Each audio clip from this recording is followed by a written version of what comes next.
नमस्कार मित्रांनो, स्वागत आहे तुमचं एका नव्या व्हिडिओमध्ये.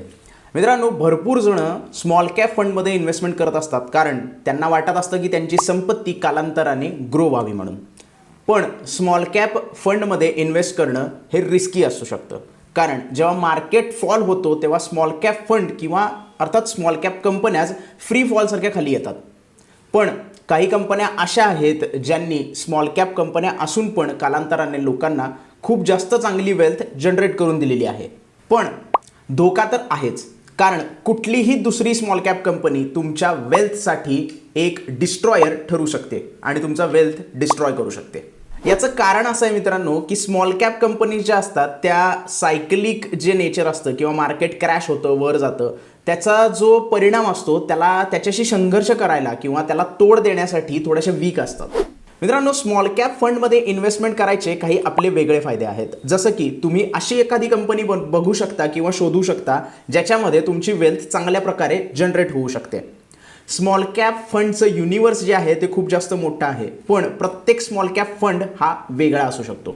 स्मॉल कॅप फंडचं जर घेतलं तर वेगवेगळे स्मॉल कॅप जे फंड आहेत त्यांच्या पोर्टफोलिओमध्ये कमी साम्य असतं, कारण स्मॉल कॅप कंपन्यांमध्ये एक्सपोजर कमी आहे. कारण जर स्मॉल कॅप कंपन्याच तुम्ही बघितल्या तर प्रत्येक स्मॉल कॅप फंडमध्ये सेम कंपन्या रिपीट होऊ शकतात, कारण परफॉर्मन्स कशा पद्धतीने कंपनी देते आहे त्याप्रमाणेच फंड मॅनेजर काय करतो, स्मॉल कॅप कंपनी आपल्या फंडमध्ये पोर्टफोलिओमध्ये सिलेक्ट करतो. जर एखादी कंपनी परफॉर्मन्स देतच नसेल तर कुठलाच पोर्टफोलिओ मॅनेजर तो पर्टिक्युलर कंपनी किंवा ती पर्टिक्युलर कंपनी आपल्या पोर्टफोलिओमध्ये ॲडच करणार नाही. त्याच्यामुळे काय होतं की तुम्ही जर वेगवेगळे स्मॉल कॅप फंड बघितले तर त्यांच्या पोर्टफोलिओमध्ये बऱ्याचशाच कंपन्या अशा असतात ज्या सेम असतात. स्मॉल कॅप फंडची सगळ्यात मोठी वीकनेस म्हणजे त्या पर्टिक्युलर स्मॉल कॅप फंडला लिक्विडिटी व्यवस्थित मिळणं. कारण तुम्हाला ज्या पर्टिक्युलर प्राईजला तो स्मॉल कॅप फंड बाय करायचा आहे ती प्राईज किंवा तो व्हॉल्यूम व्यवस्थित मिळेल का नाही याची शक्यता कमी असते, कारण व्हॉलॅटिलिटी कमी असते, लिक्विडिटी खूप कमी असते. त्यामुळे पोर्टफोलिओमध्ये कुठले स्टॉक ॲड करायचे, कुठले स्टॉक त्यातून काढून टाकायचे याच्यासाठी प्राईज आणि व्हॉल्यूम हे व्यवस्थितपणे त्याची जोडणा व्हायला पाहिजे आणि त्या दोन्ही गोष्टी जर व्यवस्थित असतील तरच त्या पोर्टफोलिओमध्ये तो स्टॉक ॲड होऊ शकतो. आणि जर एखाद्या स्टॉकला लिक्विडिटीज नसेल, व्हॉल्यूमच नसेल, प्राईस त्याची मुवमेंट होतच नसेल तर तो स्टॉक पोर्टफोलिओमध्ये ॲड करताना प्रॉब्लेम येऊ शकतात. हा एक सगळ्यात मोठा वीकनेस आहे ज्याच्याकडे आपण लक्ष दिलं पाहिजे. अजून एक गोष्ट म्हणजे स्मॉल कॅप फंडचा जो AUM असतो तो सुरुवातीला खूप कमी असतो आणि जर समजा तो स्मॉल कॅप फंड जास्त चांगल्या पद्धतीने वाढायला लागला तर AUM पण वाढतो आणि AUM जर अचानक वाढला तर फंड मॅनेजरला स्ट्रगल करावं लागतं तो AUM मॅनेज करायला, कारण स्मॉल कॅप कंपनीज कमी आहेत. त्यामुळे इन्व्हेस्टमेंट कशामध्ये करायची याच्यात थोडासा प्रॉब्लेम येऊ शकतो. मित्रांनो, स्मॉल कॅप फंड जे असतात ते थोडेसे जास्त वोलाटाईल आणि जास्त रिस्कियर असतात. जर तुम्ही लार्ज कॅप फंड आणि मिड कॅप फंड बरोबर यांचं कंपॅरिझन केलं तर ते थोडेसे रिस्कियर आणि थोडेसे जास्त वोलाटाईल असतात. पण तुमचे जे स्मॉल कॅप फंडचे रिटर्न आहेत ते डिपेंड आहेत तुम्ही कुठे एंट्री करताय आणि कुठे एक्झिट करताय. कारण मार्केट जर टॉपला असेल आणि मार्केट फॉल होण्याची शक्यता असेल आणि त्यावेळी जर तुम्ही एंट्री केली तर तुम्हाला जास्त नुकसान होऊ शकतं. पण मार्केट बॉटमला आहे आणि तुम्ही परफेक्ट ठिकाणी एंट्री केलेली आहे तर ते रिटर्न्स तुम्हाला चांगल्या पद्धतीने वेल्थ क्रिएट करू शकतात. तर मित्रांनो, जर तुम्ही काही अशा सर्टन चुका केल्या स्मॉल कॅप फंड बाय करताना तर तुमच्या कॅपिटलला धोका निर्माण होऊ शकतो आणि तुम्ही तुमचे कॅपिटल गमावू शकता. तर अशा कुठल्या चुका आहेत ज्या तुम्ही स्मॉल कॅप फंड बाय करताना टाळल्या पाहिजेत हे जर तुम्हाला माहिती करून घ्यायचं असेल तर हा व्हिडिओ शेवटपर्यंत बघा. पण व्हिडिओमध्ये पुढे जाण्यापूर्वी या व्हिडिओला लाईक करा, व्हिडिओला जास्तीत जास्त शेअर करा आणि चॅनलला सबस्क्राईब केलं नसेल तर लवकरात लवकर सबस्क्राईब करून घ्या.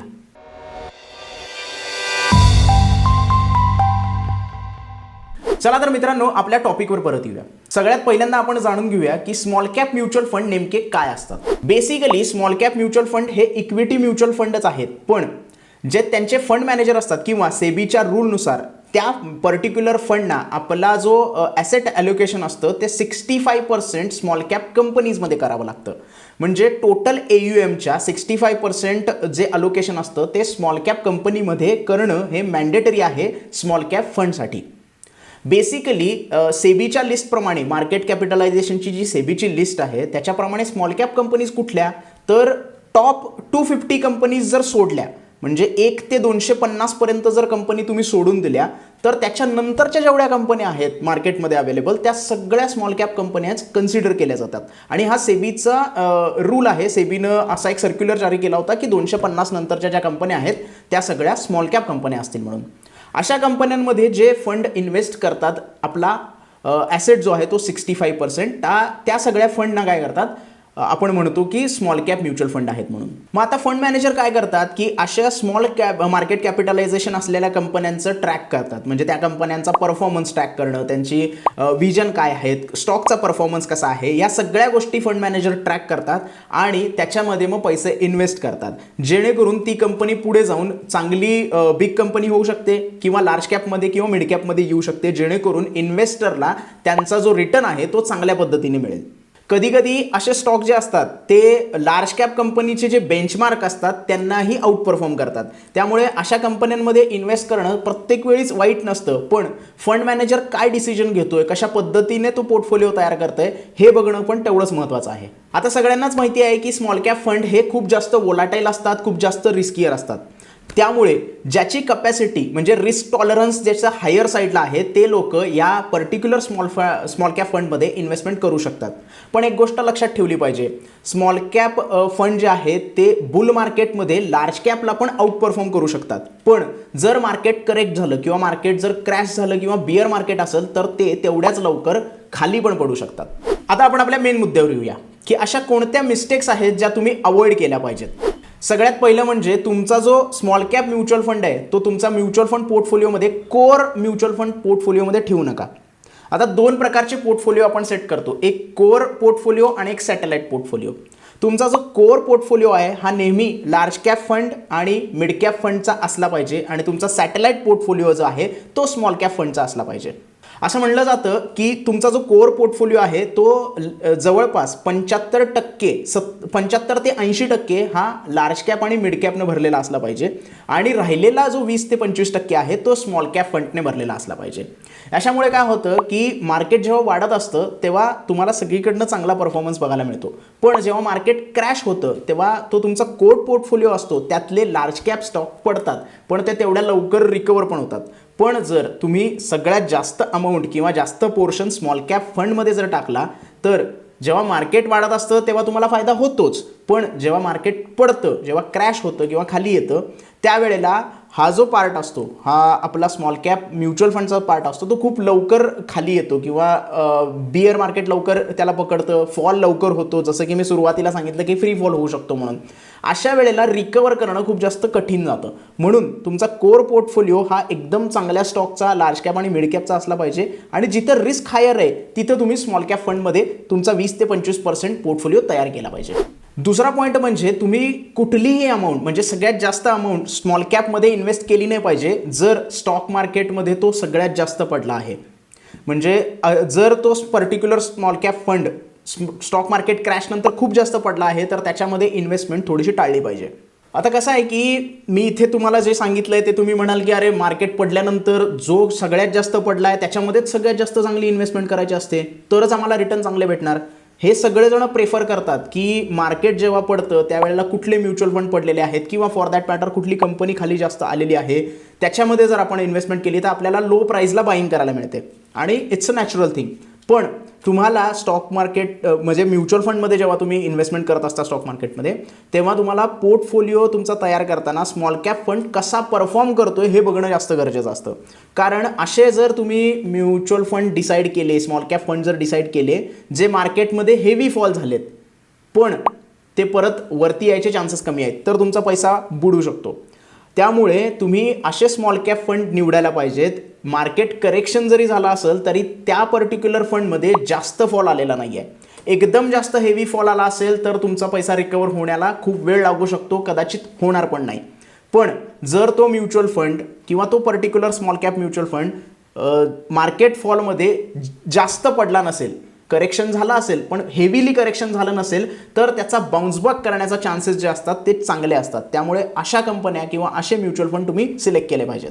आता ह्या सगळ्या गोष्टी करण्यासाठी तुम्हाला काय करावं लागेल तर तुमचा जो पर्टिक्युलर स्मॉल कॅप फंड आहे तो मागच्या बिअर मार्केटमध्ये कसा परफॉर्म झाला होता याचा तुम्ही थोडासा ट्रॅक करू शकता. म्हणजे त्याला बॅक टेस्टिंग आपण म्हणतो. तर जर तो लास्ट बिअर मार्केटमध्ये चांगला परफॉर्म केला असेल किंवा कमी पडला असेल, हेवी फॉल झाला नसेल आणि त्यानंतर बाउन्स बॅक चांगला झाला असेल किंवा पर्टिक्युलर बेंचमार्कला त्यानं जर आउट परफॉर्म केला असेल, तर अशा पोर्टफोलिओमध्ये किंवा अशा फंडमध्ये इन्व्हेस्ट जर तुम्ही केले तर तुमचा रिटर्न बनण्याचा मार्ग खूप सोपा होऊन जातो आणि चांगले रिटर्न तुम्ही त्याच्यामध्ये बनवू शकता. आणि जर तुम्ही असे स्मॉल कॅप फंड सिलेक्ट केले जे हेवीली फॉल झालेत मार्केट क्रॅश नंतर आणि त्याच्यामध्ये जर तुम्ही इन्व्हेस्टमेंट केलेली आहे आणि पिअर कॉम्पिटिटर जर तुम्ही बघितले सेम स्मॉल कॅप फंडचे, ते जर कमी पडलेले असतील तर तुम्ही बघत राहाल की तुमच्या पोर्टफोलिओमध्ये किंवा तुमचा जो स्मॉल कॅप म्युच्युअल फंड आहे तो परफॉर्मन्स करत नाही आहे आणि त्याचे पिअर कॉम्पिटिटर बाउन्स बॅक करतायत. मग अशा वेळी तुम्हाला वाईट वाटू शकतं. त्यामुळे ट्रॅक रेकॉर्ड चेक करणं, कशा पद्धतीने परफॉर्म करतोय तो पर्टिक्युलर फंड हे चेक करणं खूप जास्त गरजेचं आहे. मित्रांनो, आपला तिसरा पॉईंट आहे की तुम्ही असा एखादा स्मॉल कॅप कधीच निवडू नका ज्याचा AUM खूप जास्त आहे. आता साईज रिलेव्हंट असू शकते, साईज म्हणजे त्या फंडाची साईज जी असते ती रिलेव्हंट असू शकते. कारण काही फंडांना असं मॅन्डेटरी असतं की पर्टिक्युलर मार्केट कॅपिटलायझेशनच्या मध्येच तुम्हाला इन्व्हेस्टमेंट करायची आहे. उदाहरणार्थ आपण आत्ता बघतो आहे म्हणजे small cap fund. Small cap फंडचं कसं असतं की पर्टिक्युलर मार्केट कॅपिटलायझेशनच्या मध्येच त्यांना इन्व्हेस्टमेंट करायची असते. त्यामुळे जर त्यांनी खूप जास्त AUM घेतला तर त्यांच्यासाठी तो एक स्ट्रगल असू शकतो. आता कसं असतं की सुरुवातीला स्मॉल कॅप फंड जेव्हा येतो किंवा जेव्हा नवीन फंड येतो, NFO ज्याला आपण म्हणतो की न्यू फंड ऑफरिंग जेव्हा येते आणि ज्या वेळेला स्मॉल कॅप फंड असतो तो त्यावेळेला ऑब्व्हियसली त्याची AUM जी असते ती खूप कमी असते. पण जर इन्व्हेस्टरना असं वाटलं की हा परफॉर्म करतोय चांगला आणि इन्व्हेस्टर त्याच्यामध्ये इंटरेस्टेड असतील आणि खूप जास्त फंड इन्व्हेस्ट करत असतील तर त्याचा AUM वाढला जातो. आणि अशा वेळी काय होतं की फंड मॅनेजरला इन्व्हेस्टमेंट आपला जो पोर्टफोलिओ तयार करायचा आहे त्याच्यासाठी थोडासा स्ट्रगल करावा लागतो आणि याच गोष्टीला विनर्स कर्स असं म्हणतात.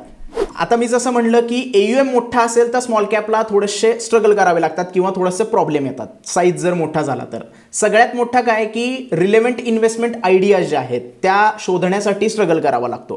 कारण स्मॉल कॅप कंपन्या ज्या चांगल्या परफॉर्म करतायत ह्या खूप कमी आहेत आणि ज्या अवेलेबल आहेत त्या व्यवस्थित प्राईजवर अवेलेबल नाही आहेत किंवा त्याची प्राईस जास्त आहे. म्हणून काय होतं की फंड मॅनेजरला स्ट्रगल करावा लागतो की त्यांच्याकडे आता फिल्टर छोटा झाला, राईट. तुम्हाला सांगितलं की तुमच्याकडे 1000 कंपन्या आहेत ज्याच्यामध्ये तुम्हाला इन्व्हेस्टमेंट करायची आहे तर सोपं होऊ शकतं. पण जर तुम्हाला सांगितलं की तुमच्याकडे 100च कंपन्या आहेत ज्याच्यामध्ये तुम्हाला तुमचा फंड मॅनेज करायचा आहे तर त्यावेळी थोड्याशा 100 पैकी चांगल्या कंपन्या निवडण्यात प्रॉब्लेम येऊ शकतो. तर हाच प्रॉब्लेम स्मॉल कॅप फंडमध्ये येतो जर त्यांचा AUM मोठा झाला तर. आता या सगळ्या गोष्टी आपण एका एक्झाम्पलनं बघूया. समजा एखादी स्मॉल कॅप कंपनी आहे जी 1000 कोटी रुपयांची आहे, बरोबर, आणि स्मॉल कॅप फंड आहे ज्याचा AUM 200 करोड रुपयाचा आहे. आता जर या स्मॉल कॅप फंडला त्या 1000 कोटी रुपयाच्या कंपन्यांमध्ये इन्व्हेस्टमेंट करायची असेल तर तो 5% इन्व्हेस्टमेंट जर केली त्यानं, फक्त 5% अलोकेशन त्या कंपनीसाठी केले तर त्याला फक्त 10 करोड रुपये यूज करावे लागतील. आणि समजा जर हाच AUM 5000 करोडपर्यंत गेला तर त्या 5%साठी त्याला 250 करोड रुपये त्या पर्टिक्युलर कंपनीमध्ये इन्व्हेस्टमेंट करावी लागेल. म्हणजे 1000 करोडची कंपनी आहे आणि 250 कोटी रुपयाची इन्व्हेस्टमेंट तुमच्या या स्मॉल कॅप फंडची झालेली आहे. आणि असे प्रॉब्लेम्स जेव्हा यायला लागतात ना तेव्हा लमसम इन्व्हेस्टमेंट काही कंपन्या बंद करतात. त्यामुळे तो एक सगळ्यात मोठा प्रॉब्लेम येऊ शकतो जर तुमचा AUM अचानक वाढला तर. लमसम इन्व्हेस्टमेंट जर बंद केली तर फक्त SIP वर रिलाय करायला लागेल आणि मग त्यानंतरचे प्रॉब्लेम्स सुरू होतात.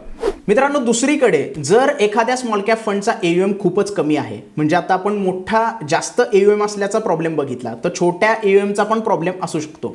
कारण काही इन्व्हेस्टर असे असतात की त्या पर्टिक्युलर म्युच्युअल फंडमध्ये सायझेबल पोर्टफोलिओ तयार करून बसतात, म्हणजे सायझेबल ॲसेट असतो त्यांचा, पार्ट खूप जास्त असतो.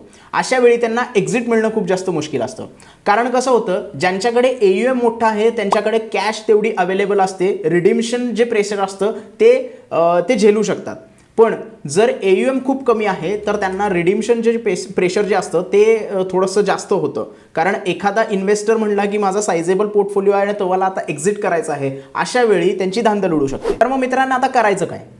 सगळ्यात गोष्ट महत्त्वाची म्हणजे तुम्ही असा एक म्युच्युअल फंड शोधला पाहिजे, स्मॉल कॅप म्युच्युअल फंड शोधला पाहिजे जो खूप जास्त AUM पण नाही आहे त्याच्यामध्ये आणि खूप जास्त कमी पण AUM नाही आहे तिथे. म्हणजे मिड रेंजचा जर तुम्ही स्मॉल कॅप म्युच्युअल फंड शोधला तर तुम्हाला प्रॉब्लेम फेस करावा लागणार नाही. कारण जर कमी AUM असेल तर रिडिम्शनचा प्रॉब्लेम येऊ शकतो, लिक्विडिटीचा प्रॉब्लेम येऊ शकतो आणि या सगळ्या गोष्टी जर तुम्हाला बघायच्या असतील तर पियर कॉम्पिटिटर कोण आहे त्याच्याबरोबर कंपॅरिझन करायचं. म्हणजे मार्केट त्याचा AUM किती आहे आणि तुम्ही जो म्युच्युअल फंड ठरवला त्याचा AUM किती आहे हे जर कंपॅरिझन केलं, शिवाय जो फंड मॅनेजर आहे त्याचा ट्रॅक रेकॉर्ड तुम्ही चेक केलं की तो कशा पद्धतीने पोर्टफोलिओ चालवतोय, शफल कशा पद्धतीने करतोय, स्टॉक बाईंग आणि सेलिंग कुठले करतोय, या गोष्टी बघणं खूप जास्त गरजेचं आहे. हे जर तुम्ही बघितलं तर तुम्ही या सगळ्या मिस्टेक्स अवॉइड करू शकता. मित्रांनो, आपला चौथा पॉईंट आहे की तुम्ही लमसम अमाऊंट स्मॉल कॅप फंडमध्ये इन्व्हेस्ट करता. स्मॉल कॅप फंड हे एक्स्ट्रीम वॉलाटाईल इन नेचर असतात, हे तर सगळ्यांनाच माहिती आहे. तुम्ही जर स्मॉल कॅप फंडमध्ये इन्व्हेस्ट केली आणि त्याच्यानंतर जर मार्केट लगेच पडलं तर तुमची सगळी गुंतवणूक जी आहे ती धोक्यात येऊ शकते किंवा सगळे पैसे तुम्ही गमवू शकता. उदाहरणार्थ, तुम्ही समजा एखाद्या स्मॉल कॅप फंडमध्ये इन्व्हेस्टमेंट केली आहे आणि त्याच्यानंतर लगेच मार्केट क्रॅश झालं आणि तो पर्टिक्युलर स्मॉल कॅप फंडची जी व्हॅल्यू आहे ती 20% खाली आली, तर असा जर सिच्युएशन तुमच्याकडे आली तर तुम्ही परत कधी त्या पर्टिक्युलर म्युच्युअल फंडमध्ये इन्व्हेस्टमेंट करूच शकत नाही. मित्रांनो, जेव्हा स्टॉक मार्केट क्रॅश होतं तेव्हा सगळ्याच गोष्टी खाली येतात. Large cap mutual fund, mid cap mutual fund तर खाली येतातच, त्याच्यापेक्षा जास्त कदाचित स्मॉल कॅप म्युच्युअल फंड खाली येतात. अशा वेळी जर तुम्ही सिस्टमॅटिक इन्व्हेस्टमेंट प्लॅन जर केलात तर तुमची जी गुंतवणूक आहे ती तुम्हाला चांगल्या पद्धतीने अजून करता येते, कारण तुम्हाला जे युनिट्स मिळतात त्याचं ॲव्हरेज आउट होऊ शकतं आणि सगळ्यात महत्त्वाचं म्हणजे SIP तुम्हाला रुपी कॉस्ट ॲव्हरेजिंगचं बेनिफिट देऊ शकतं. पण जर समजा तुम्ही सीझन इन्व्हेस्टर असाल आणि तुम्हाला तुमच्या आवडत्या स्मॉल कॅप म्युच्युअल फंडमध्ये इन्व्हेस्टमेंट करायची असेल तर ती तुम्ही टप्प्याटप्प्यात करू शकता. म्हणजे एक रकमी इन्व्हेस्ट न करता तुम्ही ती 24 पार्टमध्ये डिवाइड करू शकता आणि प्रत्येक आठवड्याला थोडी अमाऊंट त्याच्यामध्ये ॲड करू शकता. असं जर तुम्ही केलात तर 6 महिन्यात तुमची पूर्ण इन्व्हेस्टमेंट कंप्लीट होईल. आणि जर ही गोष्ट तुम्ही केलीत तर तुम्ही काही प्रमाणात जिंकालही आणि काही प्रमाणात तुम्ही हारालही, कारण काही प्रमाणात तुमचा जो पोर्टफोलिओ आहे तो चांगल्या पद्धतीने होईल कारण ॲव्हरेज आउट करताय. पण जर फॉल आला तर तुम्हाला थोडंसं नुकसान होऊ शकतं, पण तुमचा सगळा कॅपिटल इथे वॅनिश होणार नाही आणि तुम्हाला गुंतवणुकीपासून दूर नेणार नाही. मित्रांनो, पाचवा आणि शेवटचा पॉईंट म्हणजे investing in too many small cap funds. मित्रांनो, जनरली आपल्याला अशी ॲडवाईस दिली जाते की जर तुम्ही म्युच्युअल फंड बाय करत आहात तर तुमचा पोर्टफोलिओ हा डायव्हर्सिफाय असला पाहिजे. वेगवेगळ्या मार्केट कॅपिटलायझेशनचे पोर्टफोलिओमध्ये किंवा म्युच्युअल फंडमध्ये तुम्ही इन्व्हेस्टमेंट करून तुमचा पोर्टफोलिओ तयार केला पाहिजे. चांगली गोष्ट आहे ती, कारण डायव्हर्सिफाय पोर्टफोलिओ असणं खूप जास्त चांगलं आहे. मित्रांनो, स्मॉल कॅप फंड हे खूप जास्त रिस्कियर आणि हायली वोलाटाईल असतात, कारण त्यांचं जे एक्सपोजर असतं ते स्मॉल कॅप कंपनीमध्ये असतं आणि जे आपल्याला शॉर्ट टर्ममध्ये खूप जास्त वोलॅटिलिटी दाखवतं. पण तरीही तुमचा रिस्क टॉलरन्स चांगला असेल आणि तुम्हाला स्मॉल कॅप फंडमध्येच इन्व्हेस्टमेंट करायचे असेल तर तुम्ही 2 वेगवेगळ्या स्मॉल कॅप फंडमध्ये इन्व्हेस्ट करू शकता, ज्याच्यामुळे तुम्हाला रिटर्न चांगले मिळू शकतात. मित्रांनो, जर तुम्हाला अशा प्रकारचे स्मॉल कॅप फंड घ्यायचेच असतील तर त्याची इन्व्हेस्टमेंट स्टाईल जी आहे ती वेगळी आहे का चेक करा. प्रत्येकाच्या म्युच्युअल फंडमध्ये होल्डिंग्स कुठले कुठले आहेत ते चेक करा. ते वेगवेगळं असणं खूप जास्त गरजेचं आहे, कारण कदाचित कसं होतं की 2 वेगवेगळे स्मॉल कॅप फंड आपण बाय करतो, पण त्याच्या होल्डिंग्समध्ये जे शेअर्स आहेत ते जर सेम असतील तर थोडीशी रिस्क असू शकते. मित्रांनो, जेव्हा स्टॉक मार्केट क्रॅश होतं तेव्हा स्मॉल कॅप फंड खूप वेगाने खाली येऊ शकतात. उदाहरणार्थ 2008 साली सरासरी स्मॉल कॅप फंड 57% खाली आले होते.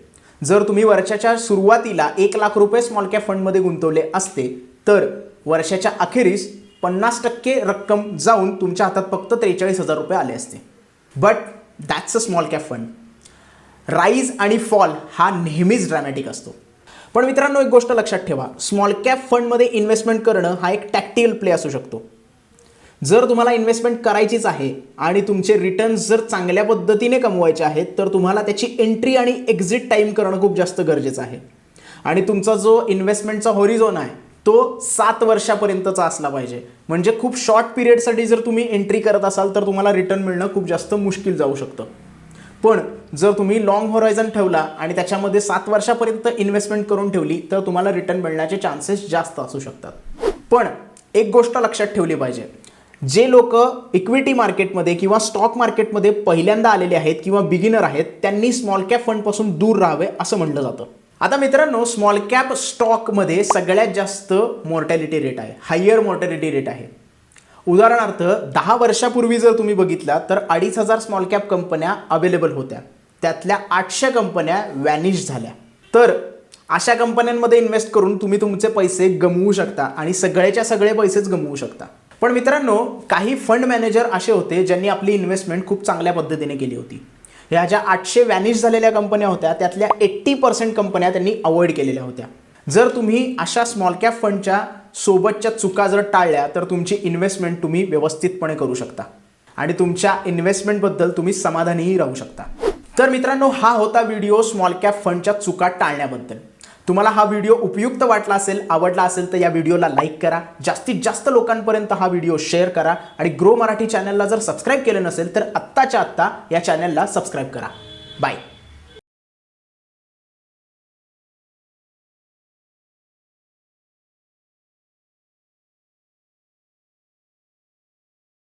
Investment in securities market are subject to market risks. Read all the related documents carefully before investing. Please read the risk disclosure documents carefully before investing in equity shares, derivatives, mutual fund, and or other instruments traded on the stock exchanges.